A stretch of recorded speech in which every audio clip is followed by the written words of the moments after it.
The graduation cap hit the floor of Maya Chen's childhood bedroom with a soft thud, followed immediately by her cousin Brandon's mocking laughter echoing from the kitchen downstairs.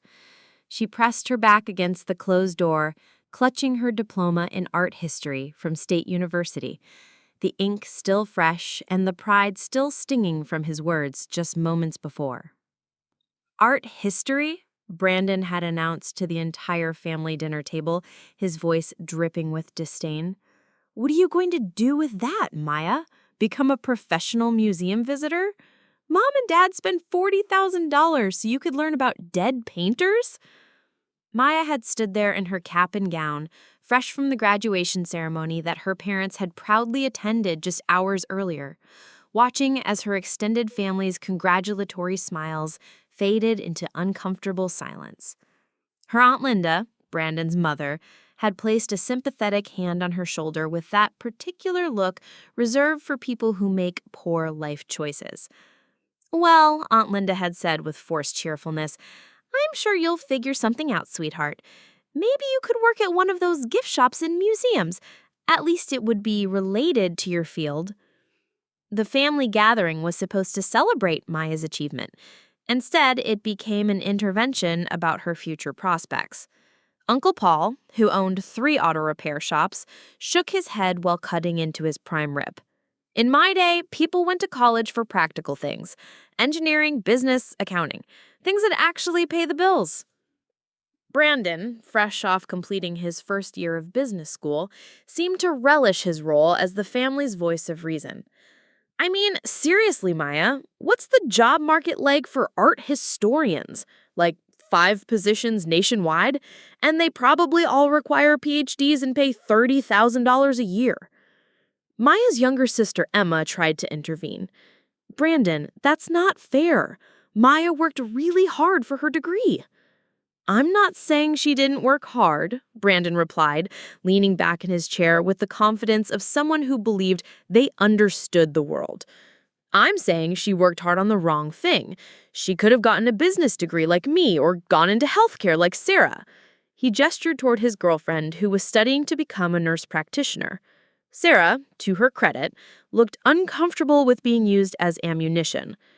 There are lots of different paths to success, she said quietly. Sure, but some paths actually lead somewhere, Brandon countered. Look, Maya, I'm not trying to be mean. I'm trying to be realistic. You're 22 years old with a degree that qualifies you for exactly nothing. What's your plan here? Maya's father, David, finally spoke up. Brandon, that's enough. Maya graduated summa cum laude. We're proud of her accomplishment. Accomplishment? Brandon laughed. Dad, with all due respect, getting good grades in made-up classes isn't an accomplishment. It's just expensive procrastination. Maya delayed entering the real world for 4 years, and now she's going to have to start from scratch anyway, except now she has student loans. The words hit Maya like physical blows. Made-up classes? Expensive procrastination? Delayed entering the real world? She thought about the papers she'd written on Renaissance art, the research she'd conducted on cultural preservation, the internship at the Metropolitan Museum where she'd helped catalog medieval manuscripts. Was all of that really worthless? Her mother, Jennifer, tried to redirect the conversation. Maya has always been passionate about art and culture. She'll find her path. Passion doesn't pay rent, Uncle Paul chimed in. Look, kiddo, I'm not trying to pile on here, but maybe it's time to think practically. I could probably get you a job at one of my shops. Start you off in the office doing bookkeeping or something. It's not glamorous, but it's steady work. Maya felt her cheeks burning. The suggestion that she needed a rescue, that her degree had left her so unemployable that she required charity from family members, was almost worse than Brandon's direct attacks. Thanks, Uncle Paul, she managed, but I'm okay. Are you, though? Brandon leaned forward, his voice taking on a tone of false concern. Because from where I'm sitting, it looks like you just spent 4 years and $40,000 to qualify yourself for exactly the same minimum wage jobs you could have gotten with a high school diploma. Aunt Linda shot her son a warning look, but he was on a roll now. I'm serious, Maya. What's your 5-year plan here? What's your career trajectory? Because in 5 years, I'll have my MBA and be running marketing for a Fortune 500 company. Sarah will be a nurse practitioner pulling in 6 figures. What will you be doing? Still trying to figure out how to monetize your extensive knowledge of medieval tapestries? The table went quiet, except for the sound of silverware against plates. Maya realized that everyone was waiting for her response, waiting to see if she could defend her choices or if she would finally admit that Brandon was right. "I don't know yet," she said quietly, "but I'll figure it out." Brandon's laugh was sharp and unkind. "That's not a plan, Maya. That's hope, and hope isn't a strategy." Now, alone in her bedroom, Maya sat on her twin bed and stared at her diploma. The Latin words looked foreign and meaningless. Artium Baccalaureus in Historia Artis. Bachelor of Arts in Art History. 4 years of her life reduced to a piece of paper that her own family considered worthless. Her phone buzzed with a text from her best friend Zoe, who had graduated the same day with a degree in computer science. "How's the family celebration going?" Maya typed back, "Brandon says my degree is useless and I'm unemployable." "Brandon's an idiot. Ignore him." What if he's right, though? What if I really did waste 4 years? You didn't waste anything. You're brilliant, and you'll prove them all wrong. Just give it time. Time. Maya wasn't sure how much time she had before the family's pity turned into outright disappointment. Her parents had been supportive, but she could see the worry creeping into their eyes. They'd spent their savings on her education, trusting that she knew what she was doing. What if Brandon was right? What if she really had led them all down a path to nowhere? The next morning, Maya sat at her laptop in the local coffee shop, scrolling through job listings. The options were depressing. Museum positions required years of experience she didn't have. Galleries wanted sales experience. Universities wanted graduate degrees. The few entry-level positions she found paid barely above minimum wage and were located in expensive cities where her salary wouldn't cover basic living expenses. She opened a new browser tab and searched "What to do with art history degree." The results were a mixture of career advice articles and forum posts from other graduates expressing the same confusion and frustration she felt. One article cheerfully suggested that art history majors could leverage their research and writing skills in many fields, but the specific suggestions felt generic and uninspiring. Marketing coordinator, administrative assistant, museum gift shop attendant. Brandon's words echoed in her head. Expensive procrastination. What's your 5-year plan? Maya closed her laptop and walked home, her mind spinning. She needed to prove that her degree had value, not just to Brandon and the family, but to herself. The question was how. That evening, her phone rang. It was Mrs. Patterson, her former high school English teacher. "Maya, I heard you graduated. Congratulations. How was the ceremony?" "It was nice," Maya said, trying to inject enthusiasm into her voice. "How are you doing, Mrs. P?" "Oh, you know how it is. Summer break, but I'm already thinking about fall semester. Actually, that's why I'm calling. I have a favor to ask." Mrs. Patterson explained that her neighbor's daughter, a high school junior named Chloe, was struggling with her AP art history course. The girl was brilliant in STEM subjects, but found the art history curriculum overwhelming. She was in danger of getting her first B, which could impact her chances of getting into her dream engineering program at MIT. "I know it's a long shot," Mrs. Patterson said, "but would you consider tutoring her? Her parents are willing to pay well, and I thought it might be a good way for you to use your expertise while you're figuring out your next steps." Maya's first instinct was to decline. Tutoring felt like admitting defeat, like settling for something smaller than what her degree should have qualified her for. But then she thought about her empty bank account and the worried looks from her parents. "How much are they offering?" she asked. $50 an hour, and Chloe would probably need at least 3 sessions a week until the AP exam. Preparing and narrating this story took us a lot of time, so if you are enjoying it, subscribe to our channel. It means a lot to us. Now back to the story. Maya also discovered that her liberal arts education had given her something else valuable: resilience and adaptability. Because she hadn't been trained for one specific career path, she'd been forced to think creatively about how to apply her skills. That flexibility had allowed her to spot an opportunity that more narrowly trained professionals might have missed. As her second anniversary approached, Maya reflected on how much her life had changed. She now employed 12 people and served over 100 students across 2 locations. Her waiting list was 6 months long. She'd been featured in business magazines and education journals. Most importantly, she woke up every day excited about her work. The family dynamics had shifted too, though subtly. Her parents no longer worried about her future prospects. Uncle Paul had stopped offering her jobs at his auto shops. Even Aunt Linda had begun asking Maya for advice about Chloe's college applications. But Brandon had remained conspicuously silent about Maya's success. At family gatherings, he would listen to updates about her business with a polite smile that didn't reach his eyes. When others praised her achievements, he would nod non-committally and change the subject. Maya understood his discomfort. His harsh criticism of her degree and career prospects had been proven spectacularly wrong, and admitting that would require acknowledging that his understanding of success and value might be flawed. The reckoning Maya hadn't expected came on a Thursday evening in late September.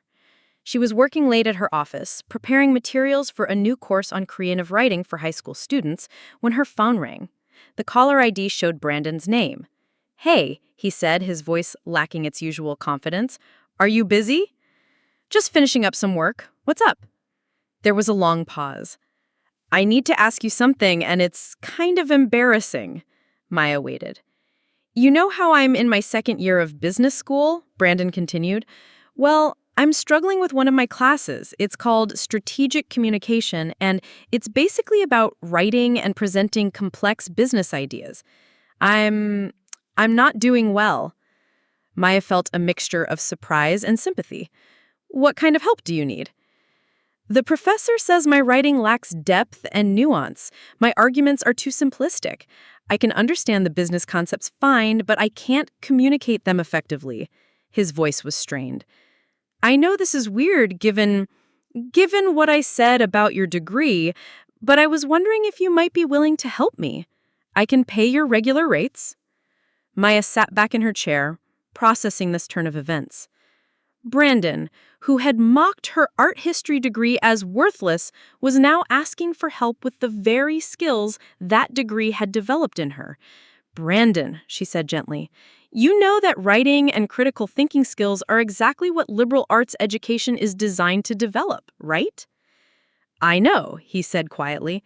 "I'm starting to realize I might have been wrong about some things." Maya could have gloated. She could have reminded him of every cutting comment he made about her degree and career prospects. She could have demanded an apology before agreeing to help him. Instead, she said, "Of course I'll help you. When do you want to start?" Their first tutoring session was awkward. Brandon seemed genuinely humbled, apologizing repeatedly for his previous comments and expressing amazement at what Maya had built with her supposedly worthless degree. "I don't understand how you saw this opportunity," he said, looking around her office with its whiteboards covered in lesson plans and its shelves full of educational materials. "I would have never have thought to turn tutoring into something like this." Maya smiled. "That's the thing about liberal arts education. It teaches you to see connections and possibilities that aren't immediately obvious. Art history taught me to look at things from multiple perspectives, to understand how context shapes meaning, to communicate complex ideas clearly. Those skills turned out to be exactly what I needed to build this business." As they worked together over the following weeks, Maya discovered that Brandon was actually quite intelligent, but his business school education had trained him to think in narrow, formulaic ways. He could analyze financial statements and understand market dynamics, but he struggled to craft compelling narratives or see the broader cultural implications of business decisions. Maya helped him develop his writing skills, teaching him how to construct more sophisticated arguments and communicate with greater nuance. She showed him how to use storytelling techniques to make his business presentations more engaging. Most importantly, she helped him understand that successful communication required understanding your audience's perspective and values, skills that came naturally to someone trained in cultural analysis. Brandon's grades improved dramatically. More than that, he began to see his business studies differently. He started incorporating insights from psychology, sociology, and history into his analysis of business problems. His professors noted that his work had gained a sophistication and depth that set it apart from his peers. You know what's funny? Brandon said during one of their sessions. I used to think business was just about numbers and logic. But the more I learn, the more I realize it's really about understanding people and culture and how societies work. All that stuff you studied. Maya nodded. Business doesn't happen in a vacuum. It's embedded in cultural and historical contexts. Understanding those contexts is crucial for making good strategic decisions. Word of Maya's success with Brandon spread through his business school network. Soon, she was tutoring several MBA students who were struggling with communication and critical thinking challenges. The business school itself approached her about developing a workshop series on interdisciplinary thinking for business students. Maya realized she'd stumbled onto something significant. There was a growing recognition in business education that students needed broader intellectual skills to succeed in an increasingly complex global economy. Technical competence wasn't enough. Leaders needed to think creatively, communicate effectively, and understand cultural contexts. She developed a new service line focused on graduate students and young professionals who wanted to develop what she called integrative thinking skills. The program combined elements of liberal arts education with practical business applications, helping participants become more well-rounded and effective leaders. The success of this program led to consulting opportunities with corporations that were struggling with innovation and strategic thinking challenges. Maya found herself facilitating workshops for Fortune 500 companies, helping their leadership teams think more creatively about complex problems. The transformation was remarkable. Maya had gone from a recent graduate with a supposedly worthless degree to a successful entrepreneur whose expertise was sought after by some of the most prestigious institutions in the country. Her art history background had become a competitive advantage in ways that no one, including herself, could have predicted. The most satisfying moment came 6 months after Brandon had first asked for her help. He called to tell her that he'd been selected for a prestigious summer internship at a top consulting firm, beating out candidates from more prestigious business schools. They said what set me apart was my ability to think holistically about business problems and communicate complex ideas clearly, he said. I owe that to you and to everything you taught me about critical thinking and writing. You owe it to your own hard work, Maya replied. I just helped you develop skills you already had. Maybe, Brandon said, but I also owe you an apology. A big one. I was completely wrong about your degree and your prospects. I was arrogant and narrow-minded, and I'm sorry. Maya appreciated the apology, but she'd moved beyond needing vindication. Her success spoke for itself. More importantly, she'd discovered something about the nature of education and career development that went beyond proving Brandon wrong. The liberal arts education that her family had questioned had given her something invaluable: the ability to adapt, to see opportunities where others saw problems, to think across disciplines and make unexpected connections. In a rapidly changing economy, those skills were becoming increasingly valuable. Maya's story began attracting attention from education policymakers and business leaders who were concerned about the narrow specialization of college education. She was invited to testify before state education committees about the value of liberal arts education in developing workforce skills. She also became an advocate for first-generation college students and others who faced pressure to choose practical majors over their intellectual interests.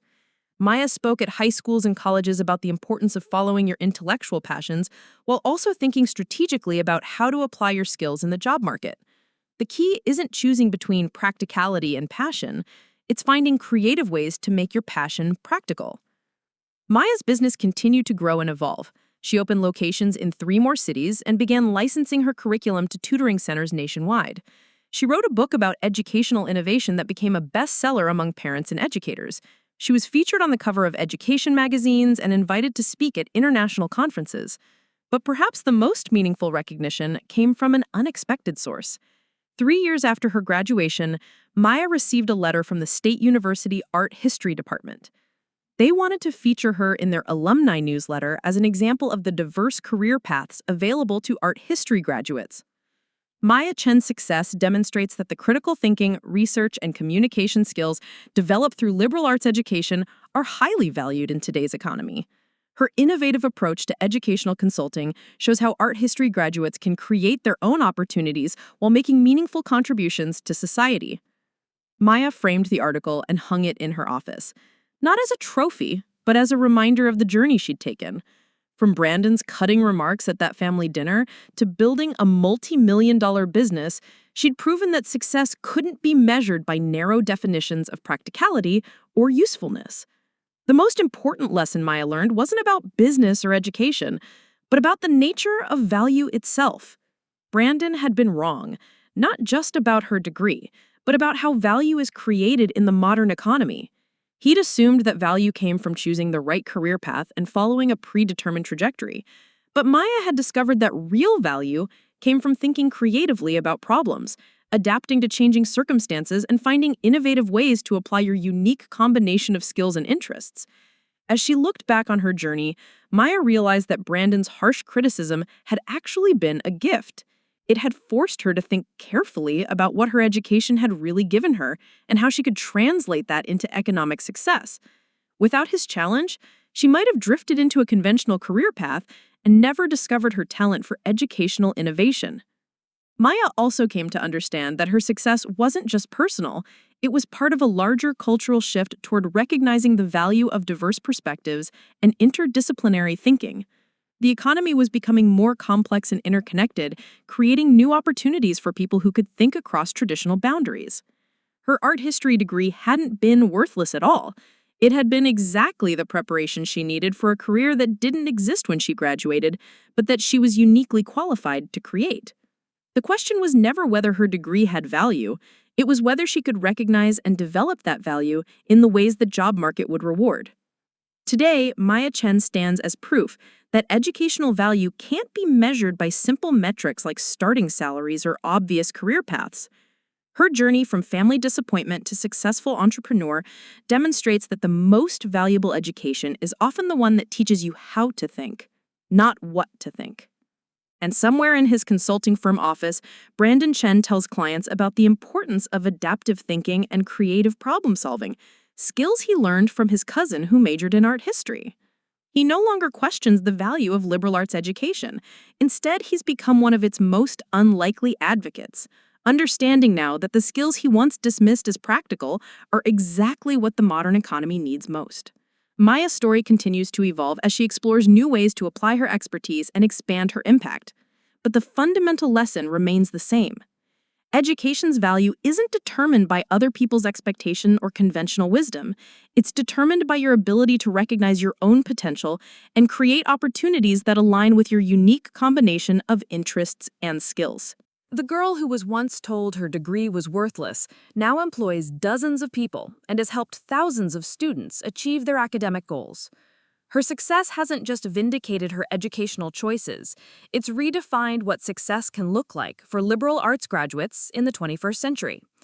And that transformation began with a single tutoring session and the recognition that expertise, creativity, and determination could overcome any skeptic's doubts about the value of a liberal arts education. The phone call came on a Tuesday morning while Maya was reviewing quarterly financial reports in her expanded downtown office. Her assistant knocked softly before entering with an expression that Maya had learned to recognize as significant news. "Your Aunt Linda is online too?" Rachel said carefully. "She says it's urgent family business." Maya glanced at her calendar, noting the back-to-back client meetings scheduled for the afternoon. Aunt Linda rarely called directly, preferring to communicate through Maya's mother when family coordination was necessary. The urgency in Rachel's voice suggested this wasn't about holiday planning or birthday celebrations. "Put her through," Maya said, setting aside the financial documents that showed Minerva Academic Services had exceeded all projected growth targets for the third consecutive quarter. "Maya, darling." Aunt Linda's voice carried that particular tone of forced cheerfulness that Maya remembered from childhood, the one that usually preceded requests for favors or uncomfortable conversations. "I hope I'm not interrupting anything important." Maya suppressed a smile at the implied assumption that her work might not be important. Old habits died hard, even among family members who had witnessed her business success firsthand. "What can I help you with, Aunt Linda?" "Well, it's about the family reunion this summer. We're planning something special for the 4th of July weekend, and I wanted to discuss the arrangements with you personally." Maya had forgotten about the annual Chen family reunion, an elaborate affair that rotated hosting duties among the various family branches. This year marked the 25th anniversary of the tradition, which meant extra planning and higher expectations for the celebrating family. "Aunt Linda, are you hosting this year?" Maya asked, though she already suspected the answer. The elaborate tone and careful phone call suggested that hosting duties had fallen to Linda's immediate family, which meant Brandon would be heavily involved in the planning process. "Yes, and we're so excited about it. We've rented the community center at Lakeshore Park, and we're expecting nearly 60 family members. Brandon has been helping with the coordination, and he suggested we make this year's reunion special by highlighting family achievements and success stories." Maya felt a familiar tightness in her chest. Family gatherings had become more comfortable since her business success, but the underlying dynamics remained complex.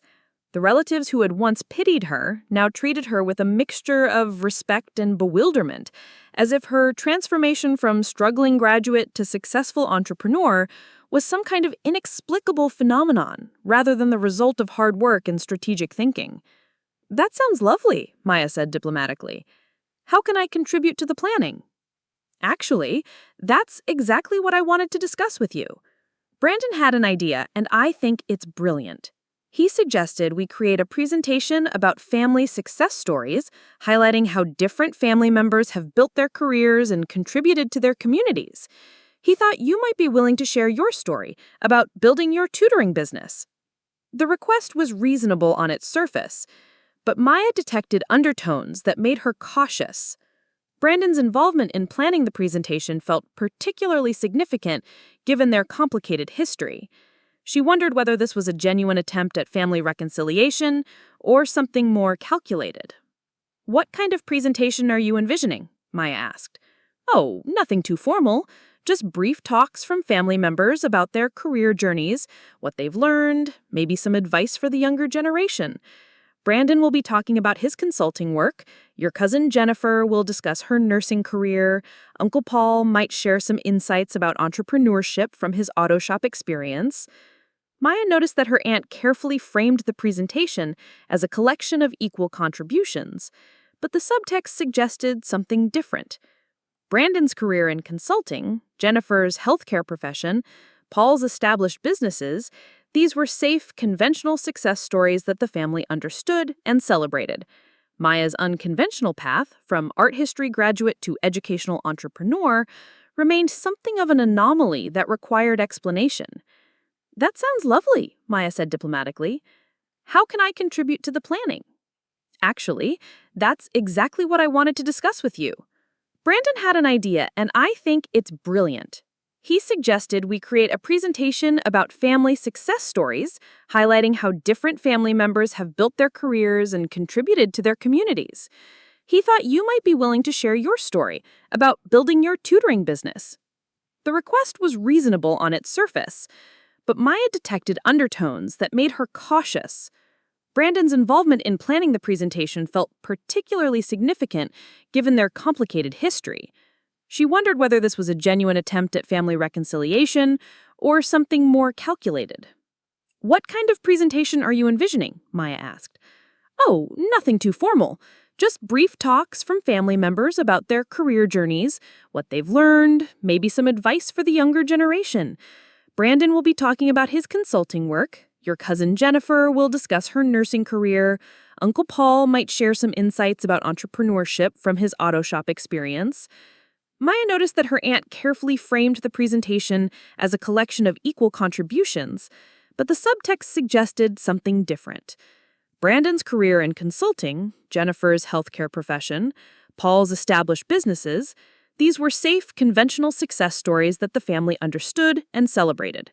Maya's unconventional path, from art history graduate to educational entrepreneur, remained something of an anomaly that required explanation.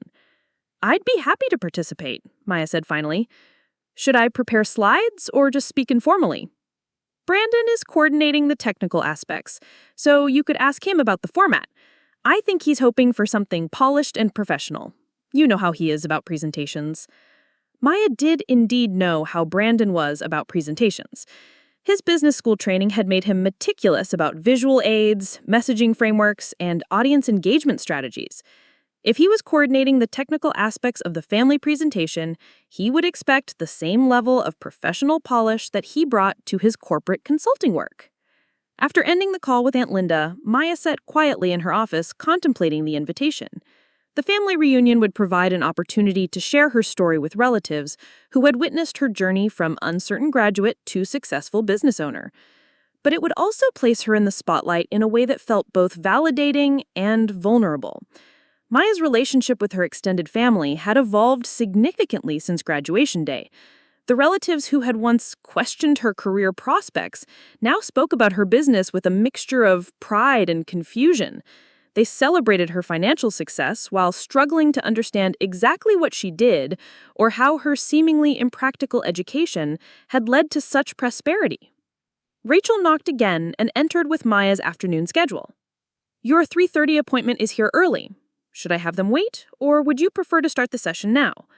Maya glanced at her watch and realized she had been lost in thought longer than intended.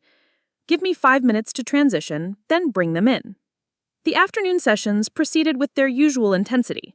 Maya worked with a high school senior preparing for college admissions interviews, helped a college freshman develop better study strategies, and consulted with parents whose middle schooler was struggling with motivation issues. Each session reminded her of why she loved her work and how far she had come from those early days of uncertain tutoring sessions in coffee shops. During a brief break between clients, Maya called Brandon directly. She preferred to handle the reunion presentation planning without the filter of well-meaning relatives who might misinterpret or oversimplify the conversation. "Maya," Brandon answered on the second ring, his voice carrying the brisk efficiency she associated with his professional persona. "Maya said she talked to you about the reunion presentation. Thanks for agreeing to participate." "Of course. Can you tell me more about what you're envisioning for the format?" I'm thinking we keep each presentation to about 10 minutes, maybe 8 slides maximum. Professional, but personal, if that makes sense. I want to show the family how different career paths can lead to success, and your story is obviously a great example of that. Maya noted the subtle emphasis on different career paths, as if her route to success was an interesting deviation from normal patterns rather than a legitimate strategy in its own right. What specific aspects of my story do you think would be most relevant for the family audience? Well, obviously the business growth numbers are impressive. I was thinking you could walk through the timeline of how you built Minerva Academic Services, maybe include some financial milestones, show them the scope of your operation now, really demonstrate the scale of what you've accomplished. Maya sensed that Brandon was genuinely proud of her achievements, but his framing focused primarily on quantifiable business metrics rather than the underlying educational philosophy or social impact that motivated her work. It was a perspective that made sense given his consulting background, but it didn't capture what Maya considered most important about her journey. "Brandon, can I ask you something directly?" Maya said. "What do you think the family should learn from my story?" There was a pause before Brandon answered. "I think they should learn that success can come from unexpected places, that there are lots of different ways to build a career, and that sometimes unconventional choices can pay off." Maya felt a familiar frustration with Brandon's framing. His answer suggested that her success was surprising rather than logical, that her career path was unconventional rather than strategic, and that her achievements represented luck rather than the natural result of applying her skills in education effectively. "I appreciate that perspective," Maya said diplomatically, "but I'd like to suggest a slightly different angle. I think the family should learn that liberal arts education provides valuable skills that are highly relevant in today's economy, that identifying unmet needs in the marketplace is a legitimate business strategy, and that building something meaningful from scratch requires both intellectual preparation and practical execution." "That's a great way to put it," Brandon said, though Maya detected some reservation in his voice. "You're obviously the expert on your own stories, so you should present it however feels authentic to you." After ending the call, Maya realized that the reunion presentation would be more than just sharing her career journey with family members. It would be an opportunity to articulate her understanding of education, success, and value creation for an audience that had watched her transformation but might not fully understand its significance. Maya spent the following weeks developing her presentation while managing the daily demands of her expanding business. Minerva Academic Services was in the middle of its busiest season, with high school seniors finalizing college applications and underclassmen preparing for standardized tests. The combination of immediate client needs and long-term strategic planning left little time for reflection, but Maya found herself thinking frequently about how to frame her story for the family reunion. The challenge wasn't just explaining what she had accomplished, but helping her relatives understand why her path made sense and how it connected to broader changes in education and the economy. Maya wanted to move beyond the narrative of surprising success, despite an impractical degree, toward a more sophisticated understanding of how liberal arts education could be leveraged strategically in a knowledge-based economy. Maya's presentation development process was interrupted by an unexpected phone call from her former college advisor, Professor Richards, whom she hadn't spoken with since graduation. "Maya, I hope you don't mind me calling. I got your number from the alumni office because I wanted to ask you about something exciting that's come up." Professor Richards explained that the state university was developing a new program called Liberal Arts Career Innovation, designed to help humanities graduates transition more effectively from college to career. The program would combine traditional academic content with practical skills development, entrepreneurship training, and professional mentoring. "We'd like you to serve as a keynote speaker for the program launch. Your story exemplifies exactly what we're trying to teach students about creating value from liberal arts education. Would you be interested in participating?" Maya was honored by the invitation, but she was also intrigued by the timing. Speaking at her alma mater about liberal arts career development just weeks before sharing her story at the family reunion felt like an opportunity to refine her message and test her ideas with different audiences.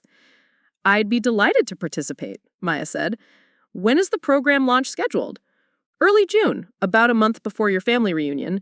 We're expecting current students, recent graduates, faculty, and some prospective employers who are interested in hiring liberal arts graduates." Maya accepted the speaking engagement and began developing a presentation that would work for both the university audience and the family reunion. The process of preparing for these presentations forced her to articulate her philosophy about education, career development, and value creation more clearly than she had ever done before. As Maya worked on her presentation, she found herself revisiting the journey that had brought her to this point.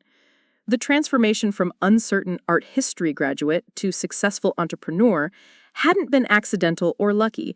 It had been the result of recognizing the transferable value of her education, identifying an unmet need in the marketplace, and systematically building the skills and resources necessary to create a sustainable business. Maya realized that her story challenged common assumptions about practical versus impractical education, conventional versus unconventional career paths, and individual versus market definitions of success. She had succeeded not by abandoning her educational background, but by finding innovative ways to apply it in a context that created value for others. The university speaking engagement went exceptionally well.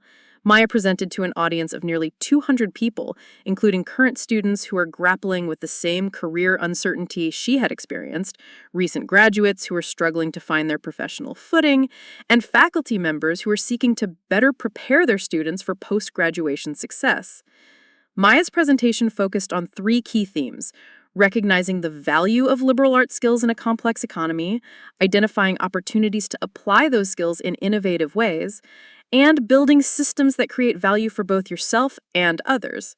She shared specific examples from her business development process, highlighting how her art history background had prepared her for educational consulting in ways that weren't immediately obvious but proved crucial for her success.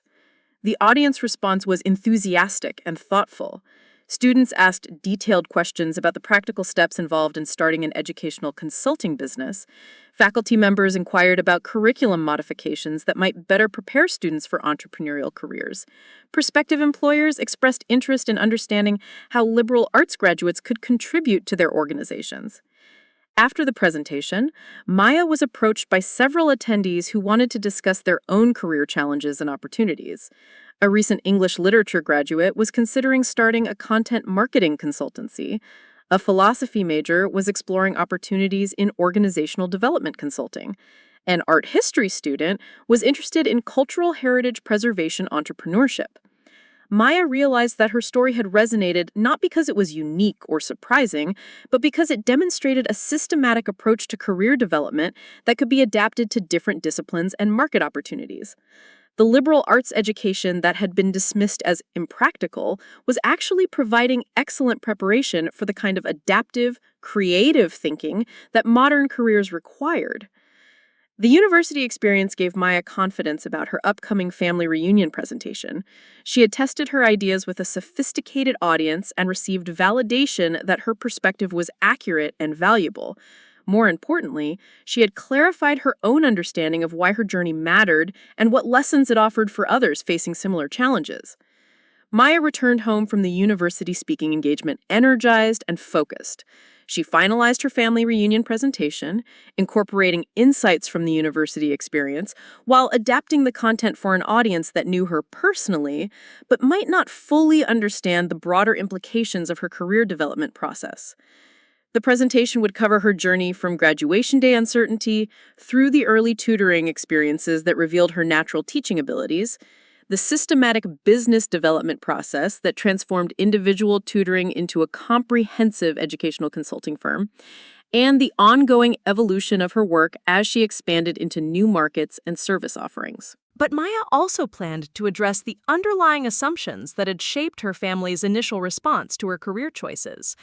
She wanted to challenge the idea that liberal arts education was impractical by demonstrating how her degree had provided exactly the skills she needed for entrepreneurial success. She wanted to question the notion that conventional career paths were safer or more reliable by showing how rapidly changing economic conditions created new opportunities for people with adaptive thinking abilities. Most importantly, Maya wanted to help her family understand that success could be measured in multiple ways, and that her achievements represented not just personal financial gain, but meaningful contributions to education and society. The students she had helped, the teachers she had trained, and the educational innovations she had developed were accomplishments that mattered beyond their market value. As the family reunion approached, Maya felt a mixture of excitement and nervousness that reminded her of her early tutoring sessions. She was confident in her message and proud of her achievements, but she was also aware that family dynamics could be complicated and unpredictable. The relatives who had questioned her choices might struggle to fully acknowledge their misjudgment, even in the face of obvious success. Maya's mother called the week before the reunion to check on her presentation preparation and share family gossip. Jennifer mentioned that several relatives were particularly excited to hear Maya's presentation, including some who had been most skeptical about her career prospects initially. "Aunt Linda told me that Brandon has been talking about your business quite a bit lately," Jennifer said. "He seems genuinely impressed by what you've accomplished. I think he's learned some important lessons about not making assumptions too quickly." Maya appreciated her mother's diplomatic phrasing, but she suspected that Brandon's evolving perspective was more complex than simple acknowledgement of his misjudgment. His experience as her tutoring client had given him first-hand insight into her teaching abilities and business acumen, but it had also revealed gaps in his own education that he was still processing. The day before the reunion, Maya received a text message from Brandon asking if they could meet briefly to coordinate their presentations and ensure a smooth transition between speakers. Maya agreed to meet him at the community center early on the morning of the reunion to review the technical setup and discuss the program flow. Brandon was already at the community center when Maya arrived, testing microphones and adjusting the projection system he had rented for the presentations. He looked up as she entered, his expression reflecting the mixture of professionalism and personal awkwardness that had characterized their interactions since their tutoring sessions began. "The equipment is all set up," Brandon said, gesturing toward the professional-grade presentation setup he had arranged. "I've got backup systems for everything, and the lighting should work well for both speaking and projected visuals." Maya was impressed by the thoroughness of Brandon's technical preparation. His attention to detail reflected the same analytical skills that had made him successful in consulting, even as those skills had initially blinded him to alternative definitions of success and value. "This looks great," Maya said, connecting her laptop to test the projection system. "What's the speaking order for this afternoon?" "Uncle Paul is going first with his entrepreneurship story, then Jennifer will talk about healthcare career development, then you, and I'll close with my consulting experience. I thought ending with business consulting would bring everything together and tie the different stories to common themes." Maya noticed that Brandon had positioned her presentation third out of 4, a slot that would give her a substantial audience, but wouldn't place her in the climactic final position. She wondered whether this reflected his assessment of relative importance or simply logical program flow, but she decided not to analyze the decision too deeply. "That sounds like a good structure. Are you planning to do any kind of introduction or transition between speakers?" "Brief introductions, maybe highlighting connections between the different career paths. I want to emphasize how diverse the family's achievements have been, while also showing common threads like hard work, education, and perseverance." Maya appreciated Brandon's effort to create thematic coherence, but she remained curious about how he would frame her contribution to the family's success narrative. His previous comments suggested that he viewed her story as an interesting exception, rather than a predictable result of strategic career development. As they finished testing the presentation equipment, Maya decided to address the underlying tension directly. "Brandon, I want to thank you again for including me in this program. I know our history makes this situation a little complicated." Brandon paused in his cable organization and looked at Maya with an expression that reflected genuine thoughtfulness. "Actually, that's something I wanted to talk to you about. I've been thinking a lot about our conversation at your graduation dinner, and I realize I owe you more than just an apology." Maya waited for him to continue. "I was wrong about your degree and your prospects, obviously. But I was also wrong about something more fundamental. I was wrong about how value gets created in the economy, about what kinds of skills matter, about what constitutes practical education." Brandon sat down in one of the folding chairs that had been arranged for the audience. "Your success isn't just impressive because you overcame long odds or found an unexpected opportunity. It's impressive because you understood something about education in the marketplace that I completely missed." Maya was surprised by the depth of Brandon's reflection. His acknowledgement went beyond admitting factual error to recognizing conceptual blindness, which required more intellectual humility than I had expected from him. "What do you think you missed?" Maya asked.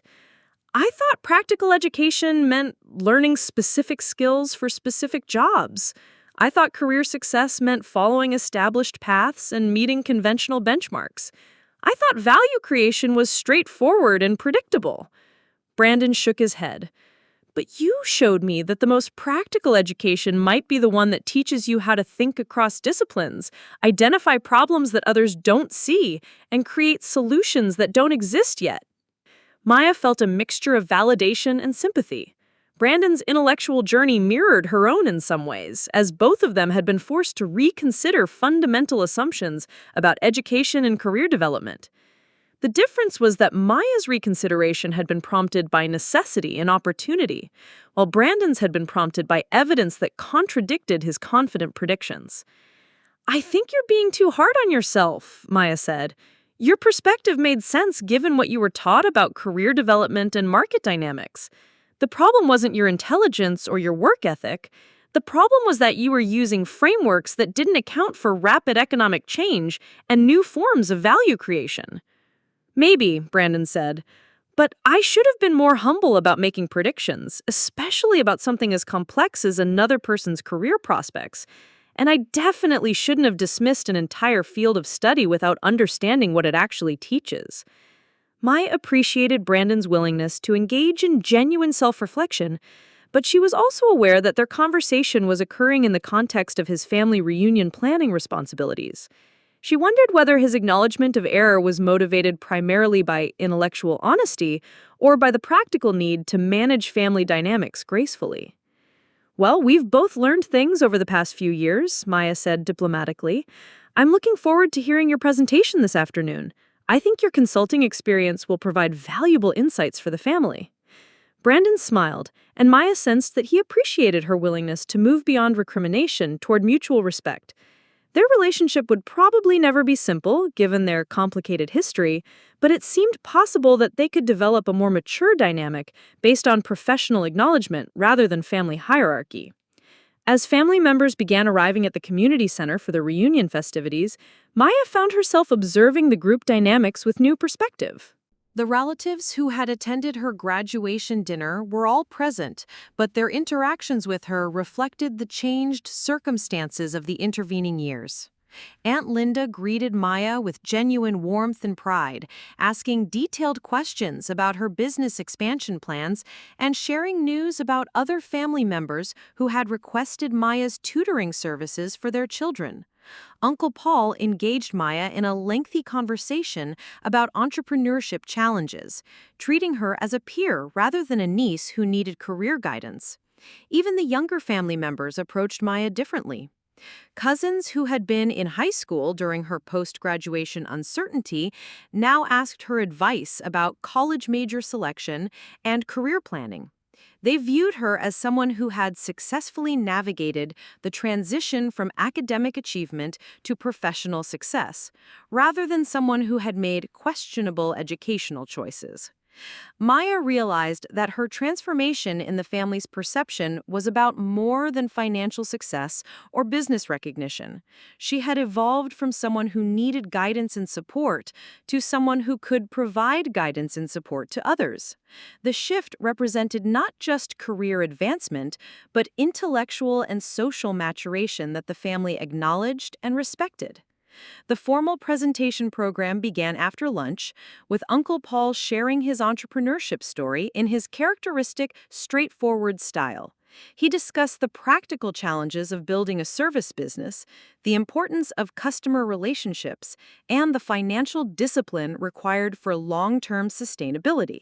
His presentation was well received and set a tone of practical wisdom that would characterize the entire program. Jennifer followed with her healthcare career presentation, focusing on the intellectual satisfaction of nursing practice, the diverse specialization opportunities within the field, and the growing importance of healthcare innovation. Her presentation highlighted the combination of technical expertise and interpersonal skills that successful healthcare careers required. Then it was Maya's turn. She approached the microphone with the confidence that came from extensive recent practice presenting to diverse audiences, but also with the vulnerability that came from sharing personal journey details with family members who had witnessed her uncertainties and struggles firsthand. "When I graduated from college with my art history degree 3 years ago," Maya began, "several people in this room questioned whether I had made a practical choice. Some of you wondered whether I would be able to support myself with what seemed like an impractical education. I understood your concerns, and I shared some of them myself." Maya paused to make eye contact with different family members, noting their attentive expressions and body language that suggested genuine interest rather than polite obligation. Today, I want to share with you how that supposedly impractical education became the foundation for a business that now employs 15 people and serves hundreds of students across 4 cities. But more importantly, I want to share what I've learned about the nature of practical education and career development in a rapidly changing economy. Maya's presentation proceeded through her planned content systematically, but she found herself adapting the message based on the audience's responses and engagement level. When she discussed the transferable skills that art history education provided, she could see recognition dawning in the faces of relatives who had never considered how research abilities, critical thinking skills, and communication competencies applied outside academic contexts. When Maya shared specific examples of student transformations she had facilitated, several family members nodded in recognition of the educational challenges she was addressing. When she presented her business growth metrics and expansion plans, she could see genuine pride and amazement in the reactions of relatives who had worried about her post-graduation prospects. But the most significant moment came when Maya addressed the assumptions that had shaped her family's initial response to her career choices. I think the lesson here isn't that I got lucky or found an unexpected opportunity, she said. The lesson is that we need to rethink what we mean by practical education and conventional career paths. Maya explained how liberal arts education provided excellent preparation for entrepreneurship, innovation, and leadership in knowledge-based industries. She discussed how the economy was creating new opportunities for people who could think across disciplines, communicate complex ideas effectively, and adapt quickly to changing circumstances. My art history degree wasn't valuable despite being impractical. It was valuable because it taught me exactly the skills that matter most in today's economy: how to analyze complex information, how to understand cultural contexts, how to communicate ideas persuasively, and how to think creatively about problems that don't have obvious solutions. The applause following Maya's presentation was sustained and enthusiastic. But more importantly, she could see in her family members' faces that they had understood something new about education, career development, and the nature of success itself. The relatives who had questioned her choices were now nodding in acknowledgement of insights they hadn't previously considered.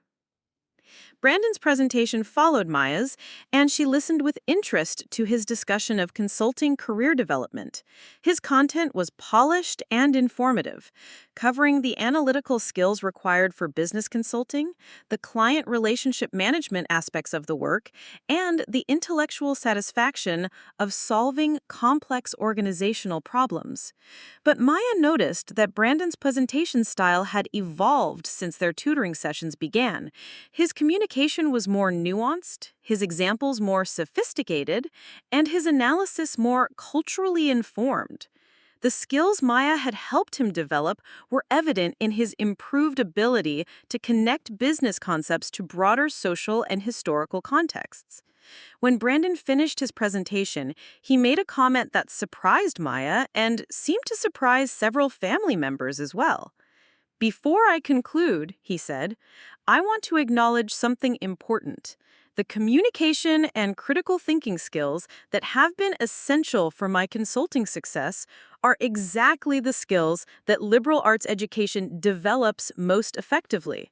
My cousin Maya's journey from art history to educational entrepreneurship isn't unusual or unexpected. It's exactly what we should expect when someone with strong liberal arts preparation identifies market opportunities and applies their skills strategically." The comment represented a public acknowledgement of intellectual evolution that went far beyond polite family diplomacy. Brandon was using his presentation platform to challenge the same assumptions about practical education that he had once embodied, and he was doing so in a way that highlighted Maya's insights rather than simply apologizing for his previous errors. After the formal presentations concluded, Maya found herself surrounded by family members who wanted to continue the conversation about education, career development, and the changing economy. The discussions that followed were more sophisticated and thoughtful than any career-related conversations she had ever had at family gatherings. Several relatives asked detailed questions about how they might help their children develop the kind of adaptive thinking skills that Maya's success had demonstrated. Others wanted to understand how traditional businesses might benefit from employees with liberal arts backgrounds. A few family members requested Maya's advice about their own career transitions and professional development challenges. Maya realized that her presentation had accomplished something more significant than sharing her personal success story. It had introduced her family to new ways of thinking about education and career development that would influence their decisions and advice for years to come. The relatives who had once pitied her choices were now asking how they could help their own children develop similar intellectual foundations. As the family reunion festivities continued into the evening, Maya reflected on the journey that had brought her to this moment of family recognition and respect.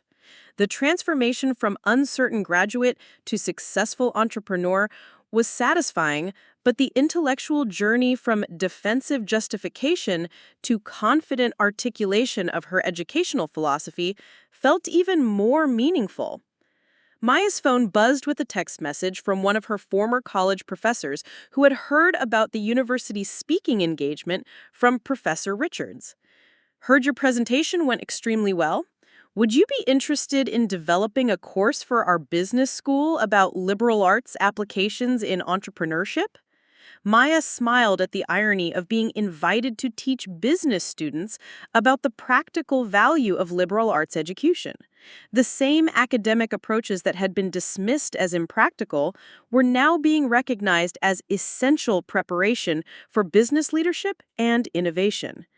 As the family reunion wound down and relatives began making departure plans, Maya exchanged contact information with several family members who wanted to continue conversations about education and career development. The evening that had begun as an opportunity to share her success story was concluding as the beginning of ongoing relationships based on mutual respect and intellectual exchange. Brandon approached Maya as she was packing up her presentation materials. "Thank you for agreeing to participate in this program," he said.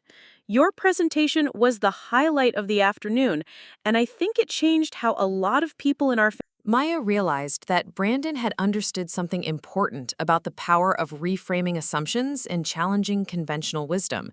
His own intellectual journey from dismissive skeptic to thoughtful supporter had given him insight into how perspective shifts could transform understanding.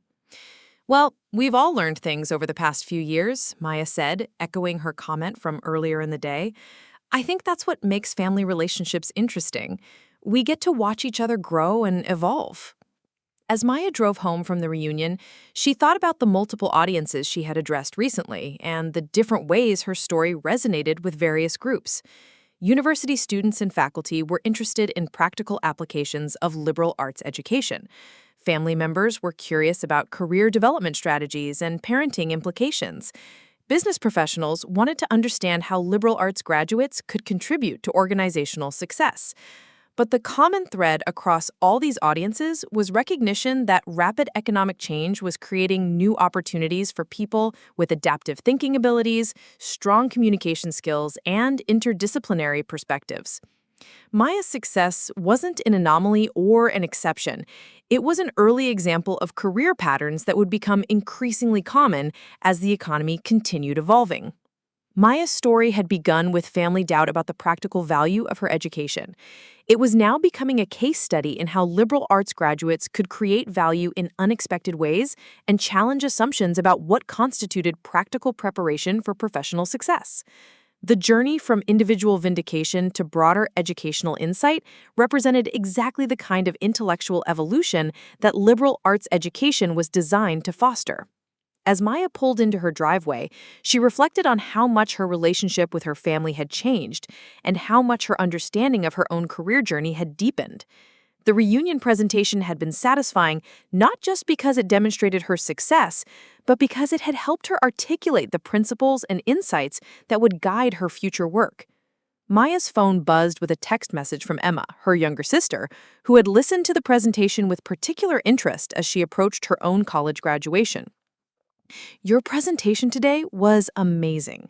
Can we talk soon about how I might apply some of these ideas to my own career planning?" Maya smiled as she typed back her response. The conversation was just beginning, and she was excited to see where it would lead. The family member who had once needed defending was now being asked to provide guidance, and that transformation represented the best possible outcome of her unlikely journey from art history graduate to educational entrepreneur. The call from Harvard Business School came on a crisp October morning 6 months after the family reunion presentation. Maya was reviewing expansion proposals from Minerva Academic Services when her assistant, Rachel, appeared in the doorway with an expression of barely contained excitement. "Professor Catherine Williams from Harvard Business School is on line 1, Rachel announced. "She says she has a proposition that could change everything." Maya had heard of Professor Williams, a renowned expert in educational innovation and entrepreneurship who frequently consulted with Fortune 500 companies about talent development strategies. The fact that she was calling personally rather than through administrative channels suggested something significant. Dr. Chen, Professor Williams began without preamble, I've been following your work at Minerva Academic Services with great interest. Your approach to educational consulting represents exactly the kind of innovation that higher education needs to embrace. Maya felt a familiar flutter of excitement mixed with caution. Prestigious recognition was gratifying, but it often came with expectations and commitments that could complicate her carefully managed business operations. Thank you, Professor Williams. How can I help you? I'd like to invite you to serve as a visiting lecturer in our entrepreneurship program next semester. Specifically, I want you to teach a course on liberal arts entrepreneurship that would be open to both business school students and undergraduates from across the university. The invitation was extraordinary. Harvard Business School rarely invited practitioners without advanced degrees to teach courses, and the opportunity to influence how future business leaders understood liberal arts education was precisely the kind of platform Maya had hoped to develop. That's an incredible opportunity, Maya said, carefully. Can you tell me more about what you're envisioning for the course? Professor Williams explained that Harvard was responding to growing recognition among employers that business graduates needed broader intellectual skills to succeed in complex global markets. Companies were increasingly seeking employees who could think across disciplines, communicate with diverse stakeholders, and navigate cultural nuances that purely technical training didn't address. Your background is perfect for this challenge, Professor Williams continued. You've demonstrated how liberal arts education can be leveraged for entrepreneurial success, and you've built systems that help others develop the same capabilities. We want you to teach our students how to think like you. Maya accepted the invitation enthusiastically, recognizing that teaching at Harvard would provide credibility and visibility that could accelerate her mission of changing perceptions about liberal arts education. But she also insisted on maintaining her business operations, which meant she would need to expand her management team to handle day-to-day operations while she was in Cambridge. The Harvard appointment generated immediate media attention. Business publications ran articles about the art history graduate who was teaching entrepreneurship to MBA students. Education magazines highlighted Maya's innovative approach to academic skill development. Local newspapers celebrated her as an example of regional entrepreneurial success.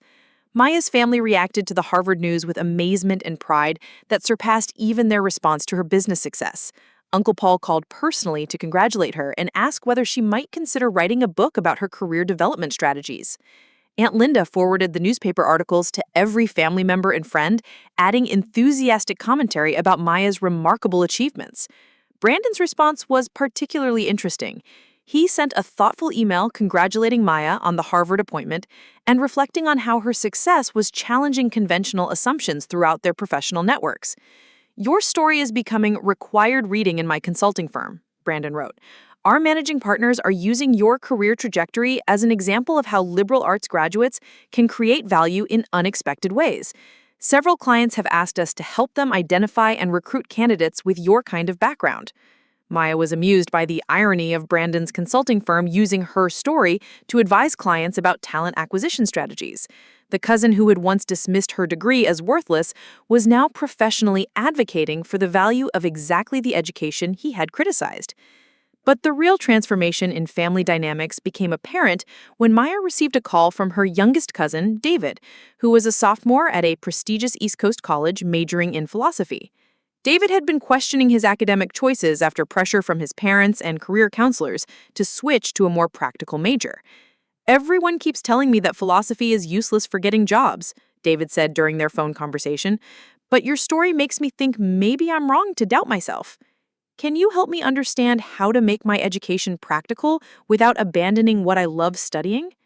Maya spent over an hour with David discussing how philosophical training developed analytical thinking, ethical reasoning, and communication skills that were highly valued in many professional contexts. She helped him identify internship opportunities that would allow him to apply his philosophical knowledge in business, nonprofit, and government settings.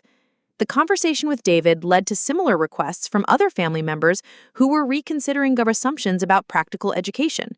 Maya found herself serving as an informal career advisor for relatives who had once pitied her choices, but now sought her guidance for themselves and their children. Maya's first semester at Harvard exceeded expectations.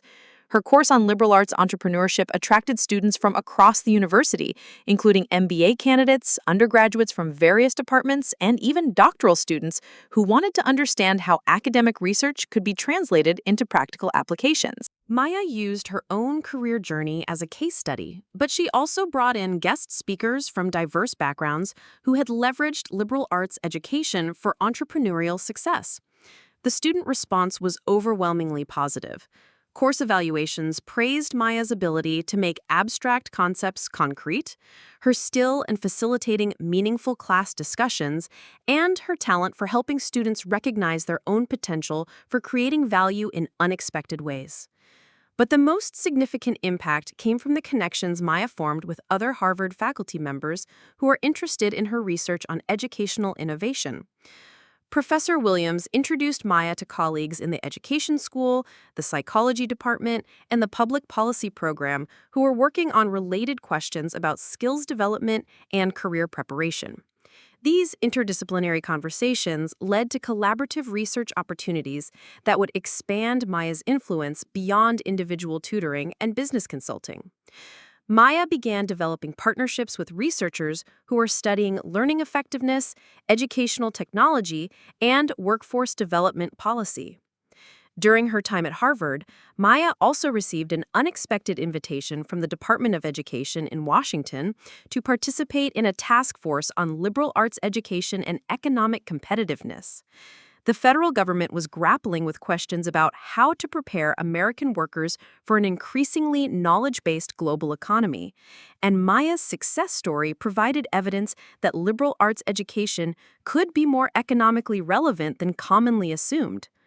The task force's work connected Maya with policymakers, education leaders, and business executives who were interested in her perspectives on skills development and talent preparation. These relationships opened doors to consulting opportunities with major corporations that wanted to understand how to better utilize liberal arts graduates in their organizations. Maya's expanding influence created new challenges for managing Minerva Academic Services. The business had grown to serve over 300 students across 6 locations, but Maya's commitments to Harvard, federal consulting, and speaking engagements were limiting her ability to oversee daily operations personally. The solution came from an unexpected source. Brandon approached Maya with a proposal to join Minerva Academic Services as Chief Operating Officer, bringing his business management expertise to help scale the organization while Maya focused on educational innovation and strategic development. "I know this might seem strange, given our history," Brandon said during their meeting to discuss the possibility, "but I've learned more about education and business from watching your work than I did in 2 years of business school. I think I could contribute to what you're building while also continuing my own professional development."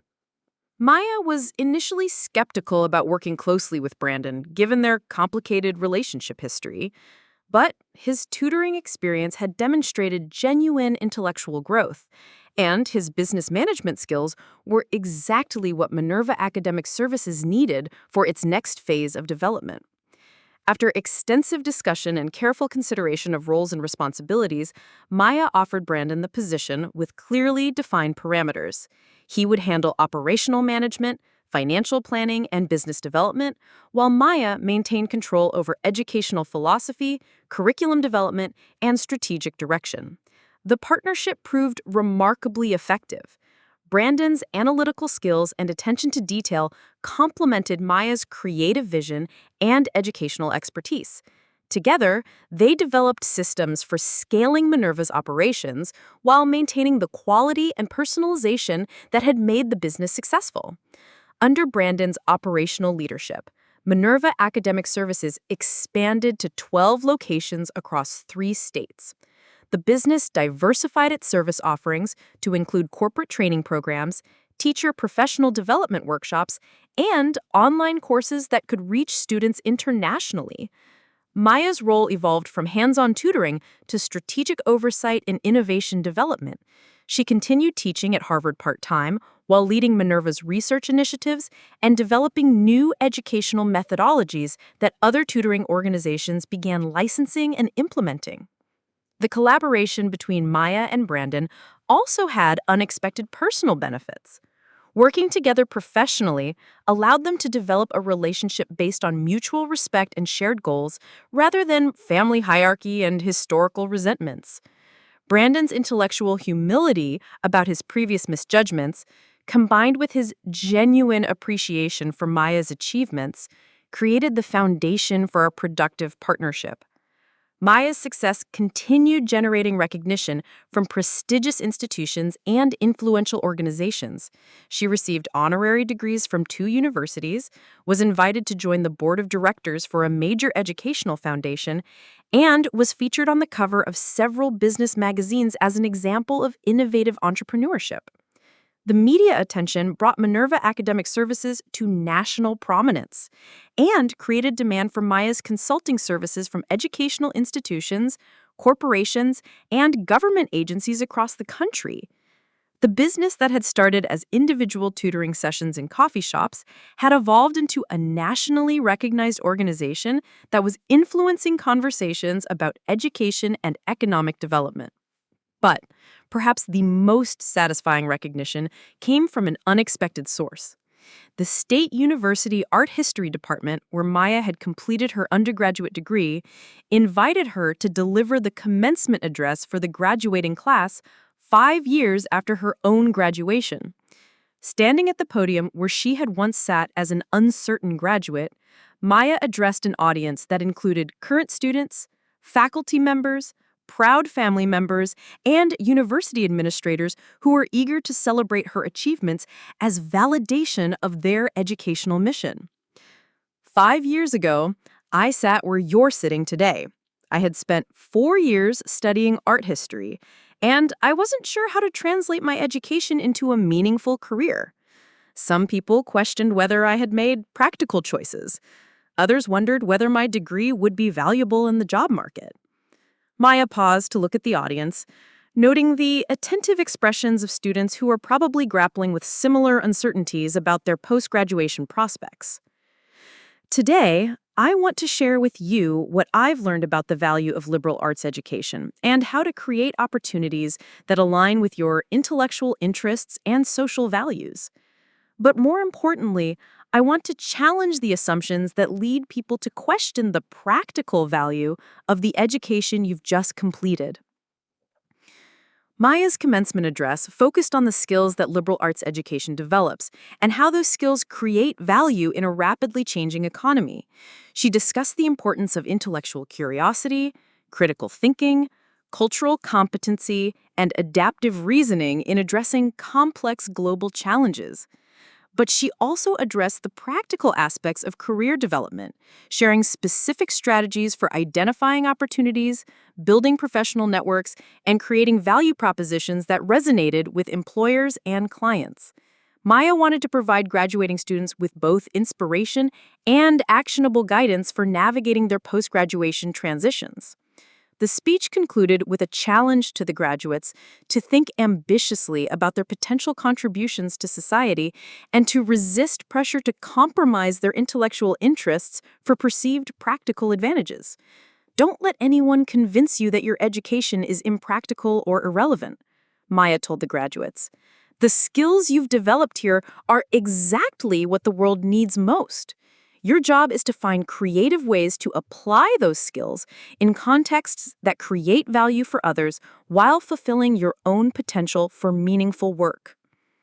The commencement address was widely shared on social media and educational websites, reaching audiences far beyond the university community. Maya's message resonated with liberal arts graduates across the country who are seeking validation and guidance for their own career development challenges. Following the commencement speech, Maya received hundreds of emails from recent graduates, current students, and parents who wanted to share their own stories and seek advice about educational and career decisions.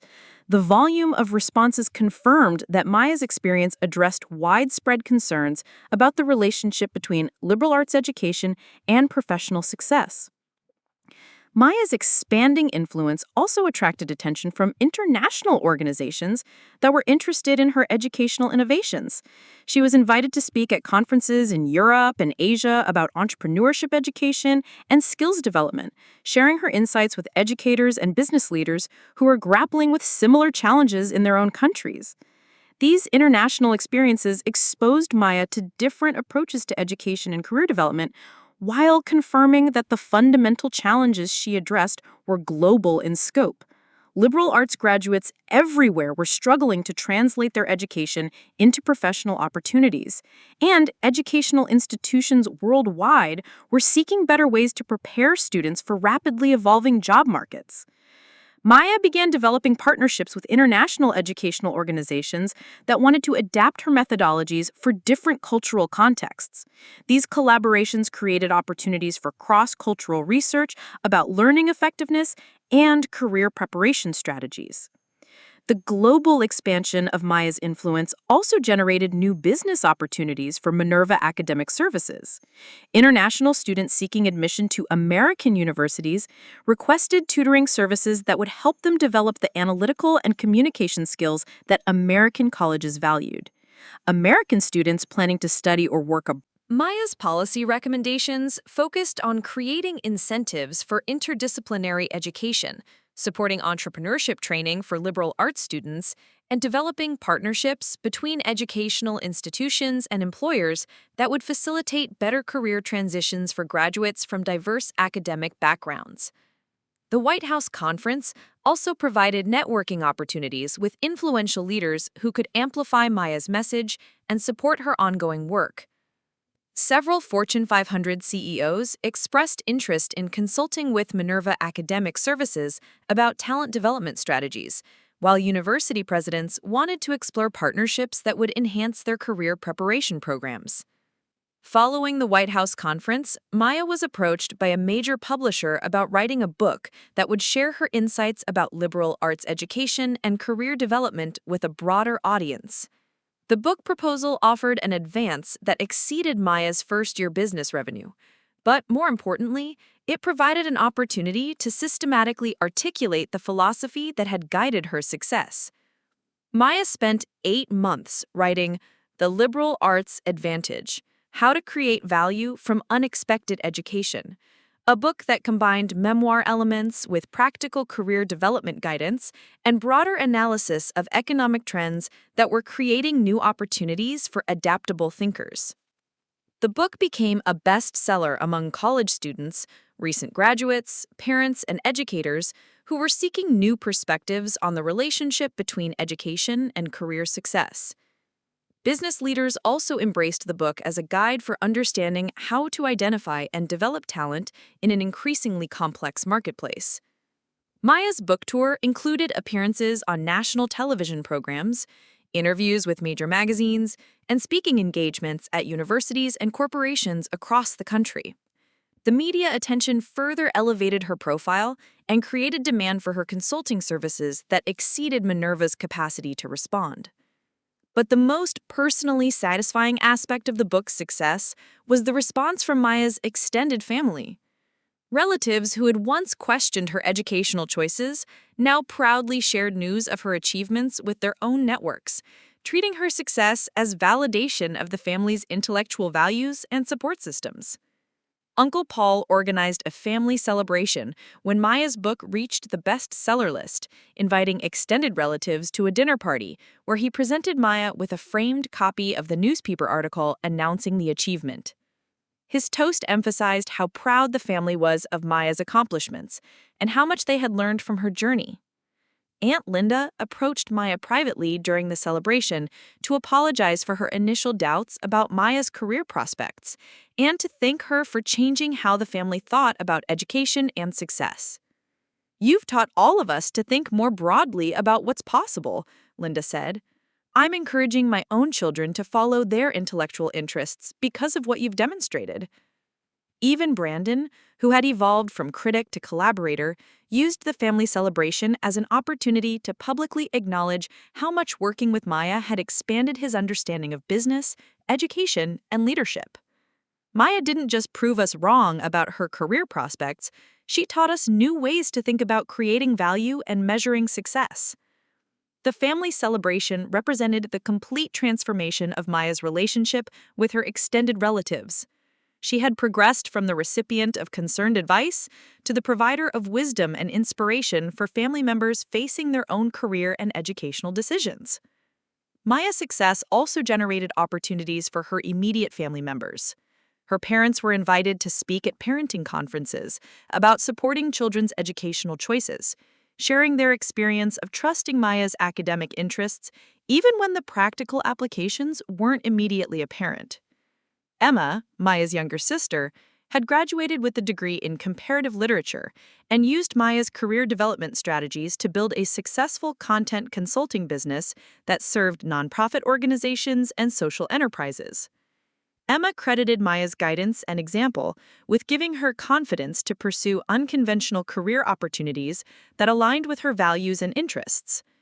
The ripple effects of Maya's success extended throughout her professional and personal networks. Former classmates who had struggled to find meaningful career opportunities reached out for advice and mentoring. High school teachers who had inspired Maya's intellectual development were invited to speak at educational conferences about fostering critical thinking skills. Maya's college professors, including Professor Richards, who had first invited her to speak about liberal arts career development, were receiving recognition for their role in preparing students who could create value in innovative ways. The art history department at State University began using Maya's story in recruitment materials to demonstrate the practical applications of humanities education.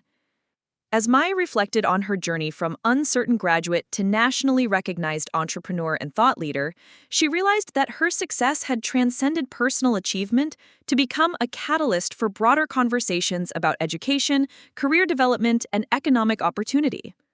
The tutoring business that had started as a way to pay bills while figuring out her career had evolved into a platform for challenging assumptions about practical education and demonstrating the value of intellectual diversity in solving complex problems.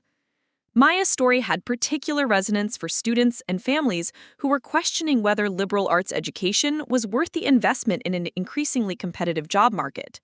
Her success provided evidence that the skills developed through humanities education could be highly valuable when applied creatively and strategically. But Maya's achievements also had implications for employers and business leaders who were seeking to understand how to identify and develop talent in a rapidly changing economy. Her career trajectory demonstrated that the most valuable employees might be those who could think across disciplines, adapt to new challenges, and communicate effectively with diverse stakeholders. The final validation of Maya's transformation came when she was invited to deliver the keynote address at the annual conference of the Association of American Colleges and Universities, the premier organization representing liberal arts education in the United States. The invitation recognized Maya as a leading voice in conversations about the future of higher education and workforce development. Maya's keynote address challenged the audience of college presidents, faculty members, and education policymakers to think more ambitiously about the outcomes they were trying to achieve and the measures they used to evaluate success. We need to stop apologizing for liberal arts education and start celebrating its unique value, Maya told the conference attendees. The skills we develop through humanities education are exactly what the economy needs most: creative problem solving, cultural competency, ethical reasoning, and adaptive thinking. Maya's address also emphasized the responsibility of educational institutions to help students understand how to apply their academic preparation in professional contexts, and to provide support for graduates who wanted to create their own career opportunities rather than follow conventional paths. The conference address marked Maya's emergence as a nationally recognized advocate for educational innovation and liberal arts value. Her combination of personal success, practical expertise, and articulate communication made her a powerful spokesperson for changing how American society understood the relationship between education and career economic opportunity. As Maya drove home from the conference, she thought about the conversation she had planned for dinner that evening with Brandon, who wanted to discuss Minerva's next phase of expansion and his own professional development goals. The cousin who had once mocked her degree was now her business partner and one of her most thoughtful collaborators. Maya's phone buzzed with a text message from David, her philosopher cousin, who was now completing graduate school and had received multiple job offers from organizations that valued his analytical thinking and communication skills. "Your guidance changed everything for me," his message read. "Thank you for showing me how to make my education practical without compromising my intellectual interests." Maya smiled as she considered how completely the family dynamics had transformed. She was no longer the relative who needed rescue or guidance. She had become the family member whom others sought out for wisdom, inspiration, and practical support. The journey from graduation day uncertainty to nationally recognized entrepreneur had taught Maya that success couldn't be measured by conventional metrics alone. Financial achievement and professional recognition were satisfying, but the most meaningful accomplishment was helping others recognize their own potential and create opportunities that aligned with their values and interests. Maya's story had begun with family doubt about the practical value of her education. It had evolved into a case study in how liberal arts graduates could create economic value while contributing to social progress. But ultimately, it had become something larger, a demonstration that the most important education might be the one that teaches you how to think creatively about possibilities that others haven't yet imagined. As Maya parked in her driveway, she reflected on the evening ahead and the opportunities that awaited her continued work. The business that had started as individual tutoring sessions was now a nationally recognized organization that was influencing conversations about education and career development across the country. But more importantly, Maya had discovered her calling as an educator, an advocate who could help others navigate the challenges of translating academic preparation into meaningful professional contributions. The work was intellectually engaging, socially valuable, and personally fulfilling in ways that exceeded any conventional measure of career success. Maya's phone buzzed with a final message from Brandon, confirming their dinner plans and sharing news about 3 major universities that wanted to partner with Minerva on faculty development programs. The opportunities kept expanding, but Maya felt confident that she and her team